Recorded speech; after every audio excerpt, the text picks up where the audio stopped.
दोस्तों याद करिएगा, एक दिन पहले आपके अपने चैनल खबर चौक ने खबर दिखाई थी कि वसुंधरा राजे सिंधिया से जो नरेंद्र मोदी की मुलाकात हुई है, यूं ही नहीं हुई है, क्योंकि ये मुलाकात लंबे समय से अटकी हुई थी। खासकर लोकसभा चुनाव के नतीजे आने से पहले तो कभी भी मोदी शाह वसुंधरा राजे सिंधिया से मुलाकात करना मुनासिब नहीं समझते थे। राजस्थान के चुनाव आए हुए, उसके बाद परिणाम आया, नाराजगी भी हुई।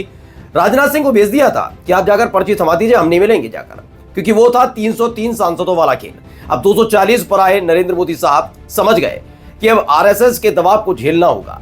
पहले खबर आई कि राष्ट्रीय अध्यक्ष पद की दौड़ में पहली बीजेपी की महिला अध्यक्ष के तौर पर उनका नाम चल रहा है, लेकिन इसे कतई बर्दाश्त नहीं कर पाएंगे मोदी शाह। खासकर 3-4 नाम ऐसे हैं जिनके लिए कभी भी हामी नहीं भर पाएंगे। इसीलिए न चाहते हुए भी अपने प्रिय और अपने लाडले भजन लाल शर्मा को साइडलाइन करने के लिए तैयार हो गए। ये मुलाकात यूं ही नहीं हुई, अलग अलग कयास थे, लेकिन इन सब के बीच पुख्ता कयास जो है, पुख्ता बात जो है, वो आप तक मैंने कल पहुंचाई थी और उसी के पुख्ता सबूत आपके सामने लेकर आया हूं कि वसुंधरा का युग फिर से राजस्थान में लौटने जा रहा है। नमस्कार, मैं हूं प्रज्वल गौतम और आप देख रहे हैं खबर चौक। ये मुलाकात सोचिए, आप खुद भी जानते होंगे, जो राजस्थान में मुझे देख रहे हैं वो जानते होंगे कि वसुंधरा राजे सिंधिया को क्यों पसंद नहीं किया जाता और खासतौर पर मोदी शाह से वसुंधरा राजे सिंधिया के कैसे रिश्ते हैं, वो कितना उन्हें पसंद करते हैं वो, और ये कितना उनको पसंद करते हैं, तमाम चीजें हैं।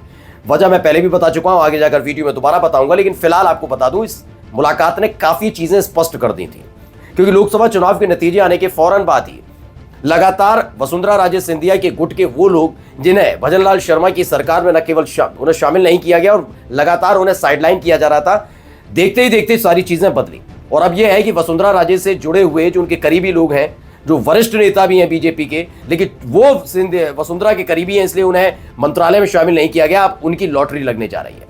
इस मुलाकात के फौरन बाद ही खबर आई है, और खबर देखिए दैनिक भास्कर की। वसुंधरा के करीबियों को मिल सकता है मंत्रिमंडल में मौका, कृपलानी बियानी रेस में, राठौर को नई जिम्मेदारी की तैयारी, राजनीतिक नियुक्तियों में भी फेरबदल संभव। यानी जो कलतला की कहा जा रहा था पिछले साल दिसंबर में चुनाव नतीजे आने के बाद कि वसुंधरा का युग खत्म हो चुका है, अब वो इस बात की पुष्टि करते नजर आ रहे हैं कि हाँ, वसुंधरा का युग वापस आने जा रहा है। थोड़ा देर हुई, तकरीबन 1 साल बीत गया, 1 साल से ज्यादा ही होने जा रहा है। वैसे तो जनवरी में 1 साल पूरा कंप्लीट होगा, जब मंत्रिमंडल की मोहर लगी थी। नाराज हुए थे किरोड़ी लाल मीणा, लेकिन ये दिसंबर का ही महीना था जब तक हो गया था शपथ ग्रहण समारोह भजन लाल शर्मा का। लेकिन इसी दिसंबर के महीने के आखिर तक, मतलब ये मैं मान रहा हूं कि हो सकता है कि फेरबदल हो जाएगा। काफी कुछ चीजें हैं, पहले खबर देखिए कि क्या क्या कैसे कैसे किया जाना है। इसी में जो आगे नाम लिखे हुए हैं वो पहले पढ़िए। भजनलाल सरकार में मंत्रिमंडल विस्तार का इंतजार नए साल पर खत्म हो सकता है।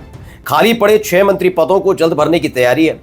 भजनलाल शर्मा को भाजपा प्रदेश अध्यक्ष मदन लाल राठौर के हाल ही में दिल्ली दौरे के बाद से इसकी हलचल तेज है। इसके अलावा राजनीतिक नियुक्ति और पार्टी संगठन में बदलाव कर कई नेताओं को एडजस्ट किया जाएगा। दरअसल एक मुलाकात पहले वसुंधरा से पहले भजनलाल शर्मा की हो गई थी, दिल्ली पहुंचे थे और दिल्ली पहुंचकर उनको लिस्ट थमा दी गई थी कि काफ़ी देर भी हो गई, चीज़ें भी बदली हैं, तो मुख्यमंत्री पद तो जाएगा, लेकिन उससे पहले वो चाहते हैं कि स्टेप बाय स्टेप इन सब चीज़ों को क्लियर किया जाए। सबको पता है कि मदन राठौर को जो प्रदेश अध्यक्ष बनाए गए हैं वो वसुंधरा राजे सिंधिया के करीबी हैं, लेकिन इससे पहले जो रहे वो उतने करीबी नहीं थे और लगातार वो बयान वसुंधरा राजे सिंधिया के लिए प्रत्यक्ष तौर पर देते रहते थे। अब मदन राठौर जब से प्रदेश अध्यक्ष बने हैं उसके बाद काफ़ी चीज़ें बदलने और शुरू हुई। मैंने कहा ना, लोकसभा चुनाव के नतीजों ने करारा झटका मोदी शाह को दिया है कि आरएसएस उन पर हावी है, और ऐसे में पर्ची वाले मुख्यमंत्री के तौर पर ज्यादा दिन राजस्थान में भजनलाल नहीं रह पाएंगे, बात स्पष्ट हो गई है। वो मुलाकात, वो चेहरे पर मुस्कान, आप समझ ही गए थे। अब खबर यह है कि पहले इनके करीबियों को एडजस्ट किया जाएगा, फिर सलीके से कोई नई और नैतिक जिम्मेदारी देकर भजनलाल शर्मा को साइडलाइन किया जाएगा। पहले खबर क्या है, पूर्व मुख्यमंत्री वसुंधरा राजे की सक्रियता को देखते हुए उनके करीबी नेताओं को कहीं न कहीं जगह मिल सकती है। सीनियर नेता राजेंद्र राठौर को क्या जिम्मेदारी मिलेगी, इसे लेकर भी सभी की नजरें टिकी हुई है। सूत्रों की माने तो भाजपा आलाकमान और प्रदेश नेतृत्व में अंदरखाने तेजी से काम चल रहा है। जनवरी से ही रिजल्ट देखने को मिल जाएंगे। देखिए, आपका चैनल तो खबर चौक जो खबर दिखाता है वो हवा में नहीं दिखाते हैं। हम लगातार एक एक चीज जो हमारे वहां पर सूत्र है उन्हीं के मुताबिक उनसे जानकारी लेकर चलाते हैं। दरअसल भारतीय जनता पार्टी के अंदर काफी चीजें लोकसभा चुनाव के बाद बदली हैं।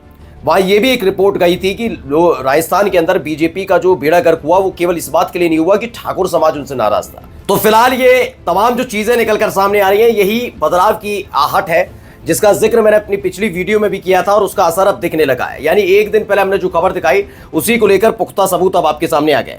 अच्छा, कैसे क्या होगा थोड़ा इसे समझ लेते हैं। देखिए, 3 स्टेप में बदलाव होंगे। मंत्रिमंडल विस्तार को लेकर पहले कहा जा रहा था कि लोकसभा चुनाव के बाद और उपचुनाव से पहले भजनलाल सरकार में नए चेहरे शामिल हो जाएंगे। उपचुनाव के बाद अब विधानसभा सत्र भी शुरू होने वाला है, फिर भी मंत्रिमंडल विस्तार का इंतजार जारी है।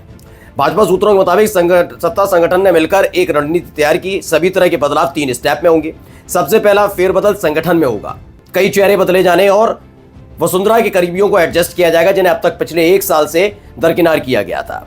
खबर है कि संगठन में कुछ विधायकों को जिम्मेदारी दी जाएगी, जिसमें वसुंधरा के जो करीबी विधायक हैं, जो पिछले कुछ महीनों से देखिए साल से 1 साल से तकरीबन से साइडलाइन किए गए, उनको जगह दी जाएगी। इसके बाद राजनीतिक नियुक्तियों के तहत आयोग, बोर्ड, निगम में भी नेताओं के मनोनयन पर कुछ नेताओं को मौका दिया जाएगा और तीसरे नंबर पर मंत्रिमंडल विस्तार किया जाएगा।